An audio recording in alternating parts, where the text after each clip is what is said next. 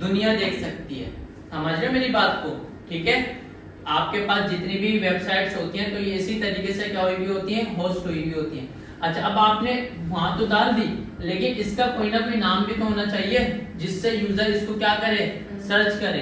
तो वो क्या होता है, डोमेन नेम सर्वर होता है। ठीक है ना। अब आपने डीएनएस ले लिया, लेट से अब्दुल्ला ने अपनी एक वेबसाइट बनाई जिसका नाम रख दिया abdullah1.com के नाम से। ठीक है, अब कोई यूजर आता है, वो सर्च करता है, लिखता है www.abdullah1.com, तो इसके अंदर इसका उसको इसका क्या मिल गया, एड्रेस मिल गया। जब वो यहाँ पर आ जाएगा तो वो क्या कर सकेगा, अपना जो उसकी वेबसाइट है वो क्या हो जाएगी, फेच हो जाएगी, और सारी दुनिया उसको क्या कर सकती है, देख सकती है उसको। ठीक है, तो इस वजह से हमें दो चीजों की जरूरत होती है, एक होती है डोमेन नेम डीएनएस की जरूरत होती है, और एक होती है हमारे को होस्टिंग की जरूरत। अच्छा, डोमेन नेम तो सस्ता मिल जाता है। ठीक है, डोमेन नेम आप लोगों को 1000 रुपए तक का मिल जाएगा। ठीक है, 1000 रुपए का, 2000 रुपए तक का। अच्छा, होस्टिंग जो है थोड़ी सी महंगी होती है, इसमें डिपेंड करता है कि आप कितने जीबी का ले रहे हो, 5 जीबी का ले रहे हो, 10 जीबी का ले रहे हो, डेटा लेते हो ना। जिसे आप मोबाइल लेने जाते हो तो उसकी क्या होती है, अगर मेमोरी ज्यादा होती है, किसी की 128 जीबी होती है, किसी की 512 जीबी होती है, किसी की 256 जीबी होती है, तो उसके हिसाब से क्या होता रहता है, पैसे बढ़ते रहते हैं। तो अगर आपने 25 जीबी का लिया तो हो सकता है वो आपके पास हो यहाँ पर कितने रुपए का, वो आपके पास यहाँ पर 900 रुपीज का। ठीक है, इसी तरीके से आप 50 जीबी का लोगे तो ये हो सकता है 1500 रुपीज का हो। ठीक है, तो ये डिपेंड करता है कि आप कितनी जीबी का डेटा ले रहे हो। ठीक है।